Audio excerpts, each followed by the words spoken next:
Daniel, we've talked a lot about being what it takes in life, but we really want to drive that home today. We acknowledged life, thought, and action. We talked about overqualified and being the person for the job that you want, the life and career that you want. But let's talk about the psychology between doing what it takes versus being what it takes. I mean, I was speechless this last episode that we filmed because I was like, I don't know what to say. I was putting my thought into action, where I wanted to go, how I was going to get there, what I was going to do to get there. I was fully in the zone of, I got this. And that's a big thing with what we're talking about now. Stop doing what it takes, and you need to be what it is. You know what I'm saying? You have to be that part. You can do so many things in your life. You can try and try and try and try, but that's you doing. Yeah. You have to be it. You have to feel it. You have to come one with it. You have to manifest it. You have to put it into action. You have to clear yourself up. You have to let go of any trauma, any negative thing you felt at a previous self-talk. thing. Yeah, you just have to really get you right before, and you have to be what it takes. Well, that's very interesting that you say that, because a lot of people want to get rich. Or die trying. You know what I mean? But not a lot of people want to be rich. They don't even know what that means. Yeah. And I have taken it upon myself in so many ways with my book, The Money Formula, with the things that I offer to my clients and people who read my blog and who follow what we're doing, is to help them get into that state of mind of being a wealthy person. Because even when I was a little girl, and I can tell you an honest to God true story, I was a little girl, and I don't know if you remember that previous episode where I talked about playing in the dirt across the community college. It was at that time I remember specifically hearing Spirit say to me, "You have money in a Swiss bank account." I was like not even 7, 8 years old. Okay. And I heard Spirit say, "You have money in a Swiss bank account." Little kid, so I believed it. I was like, okay, cool. I don't know what a Swiss bank account is. I don't know what that means. Okay. And I just assumed I have money in a Swiss bank account for all my life. And one day I inherited money from a relative who hated his family, who hid millions of dollars in a Swiss bank account, enough to buy a house. Wow. And this money flowed through the family to me for me to buy a house. A lot of money. It's incredible. Like the perfect money to do everything, taxes, closing, all this. Did I create that? Maybe. Remember we talked about in the episode of Talking to the Universe, signs precede, they don't follow. Amen. A small child, less than 8 years old, thinking you have money in a Swiss bank account and saying, okay, cool, I have money in a Swiss bank. I assumed it. I assumed that I'm somebody who has money in a Swiss bank account. Did I make the Swiss bank account? No. Did I earn the money for it? No. Did I pass it down to me? No. But it was mine. That house is in my name. That money is in my equity. Yes, ma'am. So the question is it's like, are you the person that you say you are? We won't go back to episode of self-talk. So you said, I'm a champion. Signs precedes, they don't follow. Yeah. You said I was champion, you became the champion. You assumed the identity of a champion. Only way I'd have it. Now we're talking about abuse survivors. We're both abuse and neglect survivors. We've both been taken advantage of in so many different ways. But am I a victim? No. And I'm not either. I am somebody who takes negative experiences, extracts all the wisdom and all the good, juicy motivation out of it, and turns it into something that I can help other people with. And I'm learning. I'm learning. And that's a beautiful thing. So I'm not a victim, and never will I ever have a patch that says victim. I will never have that. It's like Mother Teresa said, never invite me to a anti-war rally. Invite me to a peace rally. it's a very subtle change in identity of what we're putting out into the world, right? Mm-hmm. So you can be an activist, not a militant. And a lot of people try to brand us as a certain person. Like for BLM, oh, they're militant people who are trying to take over the government. Is that really true? No. Right? It's not true. So be careful about how people paint you. Absolutely. Be careful about rejecting and denouncing the identities that people want assigned to you. You have to be the person that you say you are. I've done so many things in my career, trying to do it the right way, hiring the consultants, doing the social media stuff, and it just made me miserable. It was on paper what you're supposed to do, but it didn't feel in line with me, and it just drove me crazy. I had nightmares of sitting in front of a screen. I hated it. Mm-hmm. Who says success has to be a certain way? It doesn't.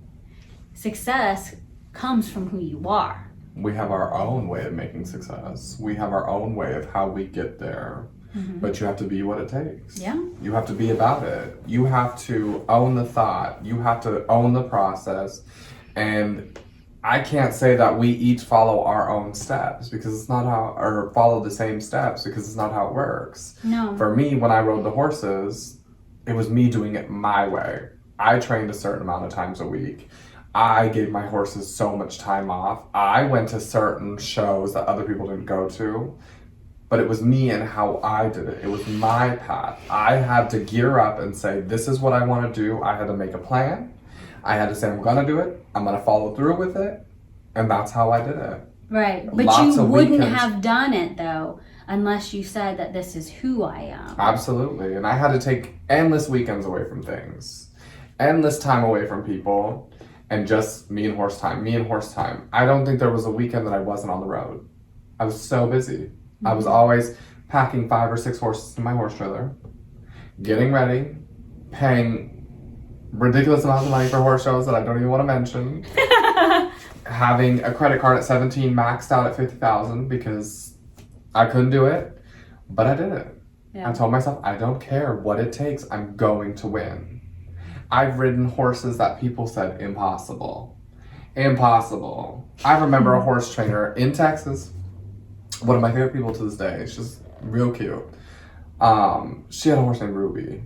Ruby was a little bit of a pain. She was a little hot-headed, never won. Nobody could get her calm. And I said, Kathy, I'll do it for $100. She said, $100. I said, I will get this horse to where she needs to be. And she said, all right. She said, if you get her to where she needs to be and she marks high, I'll pay you $100. Within 10 minutes, I had the vibe of that horse was completely down. And Kathy marked a 72. And in that arena, 72 was incredible. And Kathy said, here's your $100. So you were just betting her. Mm-hmm. But it was already a bet you had won in your mind. Mm-hmm. I know I could get this horse calmed down. It's all about how you sit on something. It's all about how your energy connects to something. It's all about that. It's all about following through.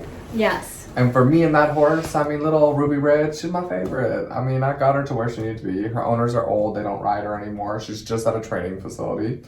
And I said, let's do it. I said, Kathy, come on, girl. I said, I'm down. And that's completely what I've done my whole life. I mean, when I was in Germany, people were saying, oh, I cannot get my horse to calm down. He's a mix between 2 breeds. What am I going to do? I said, you're already doubting yourself. You're not being what it takes. You're going to get up and say, today's going to be the best ride we've ever had together. And then you get on, done. That's what it is. It's a decision. Mm-hmm. It's a process. Mm-hmm. It's a process of you waking up and saying, this is going to be the best ride. You get on, done. Mm-hmm. Nothing's truly a bad thing. Nothing's truly negative. We make it negative. Mm-hmm. With that self-talk, if you're going to say, oh God, I got to go ride today, they're going to feel it. And I feel like a horse is a direct representation of those feelings. Yeah, you said that. If you doubt what's going to happen, you're going to get on the horse and it's going to feel it. There is no other animal in the world that's going to feel it as intense as a horse. Because elephants, they feel, but they feel like a human. Oh, really? They're very empathetic. Oh. They feel your emotions. But a horse is in between your legs. A horse is feeling from the top to the bottom, completely all the way down. I know there's times when I've been at horse shows and I'm shaking, I'm scared, and my dad says, get off and walk. Get off and walk and take a deep breath. He says, you're not going to do it to this horse today. I said, okay. I had a horse that I got, contrary to belief, I know people think it's going to be abuse. She was pregnant. Didn't even know it. And I ran barrels on her at 6 months pregnant. Wow. And I won money. And then I was like, she's getting fat. And my dad's like, yeah, what you feeding her? And I was like, just some grain and some hay. And he's like, no, she's getting real fat. I'm like, yeah, and her tits are exploding. I was like, she's producing milk. What do I do? And he's like, call the vet. He was like, you got a big baby in there. And I said, I just ran her last weekend and I won money. He was like, we got to slow down on the running. He was like, we got to be careful. And I didn't even know. But it's all that mindset. Life is like a horse arena. You step in and you tell yourself, I'm going to do this. I'm going to win in this arena. And if you don't, you're just defeating yourself. Oh. If you don't, you're defeating yourself. If you don't walk into a certain amount of space and say, I've got this, I'm going to be that person, you're hurting yourself. Well, it also has been said, a house divided cannot stand. Mm-hmm. And the house is your mind, it is your body, it is the flows of who you are, your essence of your being. And if your heart is not into it, if your mind is telling you lies from bad self-talk, voices from other people, you're never going to achieve the goals that you want to achieve. I agree. 110%. Yeah. You got to be about it. You got to accomplish it. You got to speak yourself to it. Exactly. It's like assuming the identity of whatever. I remember there's so many things that you could see from Hollywood celebrities, you can see from musicians, you can see from athletes, you can see from inventors, anybody who's ever done anything great. And it doesn't necessarily mean anybody famous. It could be somebody in your neighborhood, somebody who's honestly made a difference in your life. A family member. Maybe they didn't give up on you. And maybe they said, you know what, you acting a fool, you're trifling, you're doing all this stuff, but you're lovable, you're worthy, you're nice and kind, and you deserve love. And assuming that you are a good person is the start of good things in your life.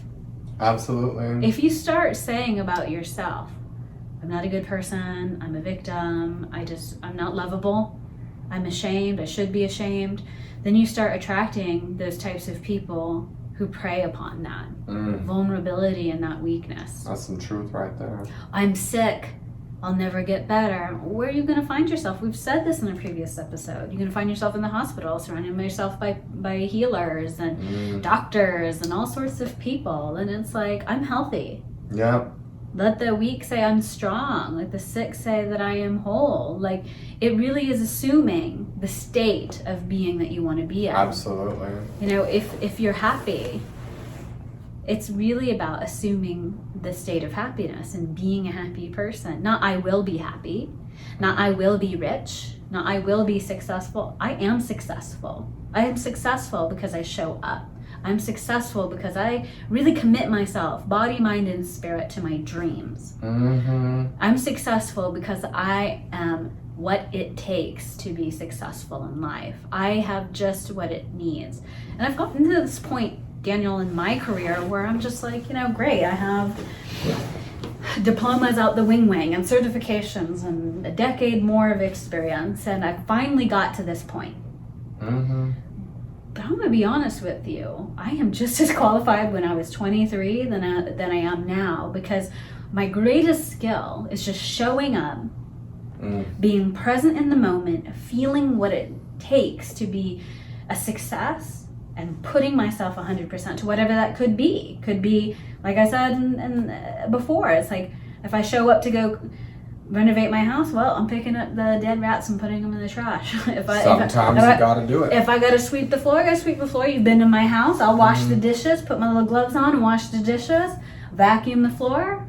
I'll be what it takes. It's not about doing what it takes. It's about being what it takes. Because if you are what it takes, then you'll do anything. You'll do what it takes. Absolutely. So if you say, oh, well, I'm a rock star, I'm only going to associate with other rock stars and rappers and all this other crap, is that only like That's not true, because rock stars also work with the roadies, they work with the concession stand people, they work with sound mixers, they work with instrumentalists, they work with choreographers, they work with all sorts of people. So you're going to limit yourself to this conception of what a rock star is? Amen. If you assume yourself to be something, and all the opportunities start to show up, then you'll do what it takes naturally and automatically. You don't have to force yourself, make yourself sick, overdo it to actually experience it. But you need to be what it takes. So the question is, what do you really want in life? Are you already doing what it takes? But are you being what it takes? You got that attitude? If you don't got it, go back to our attitude episode. You need to see it. Let us know. What do you really want in life? And are you doing what it takes? But are you also being what it takes? We want to know.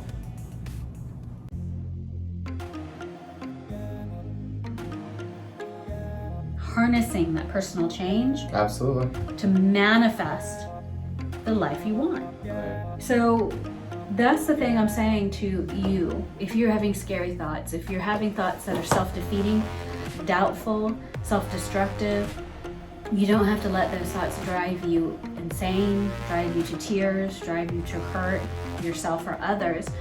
These serious emotive impulses that you have are there to help you to get help. Don't worry about the how, as in what steps are going to be presented to you. Worry about the real how, is am I actively using my imagination and affirming with positive self-talk?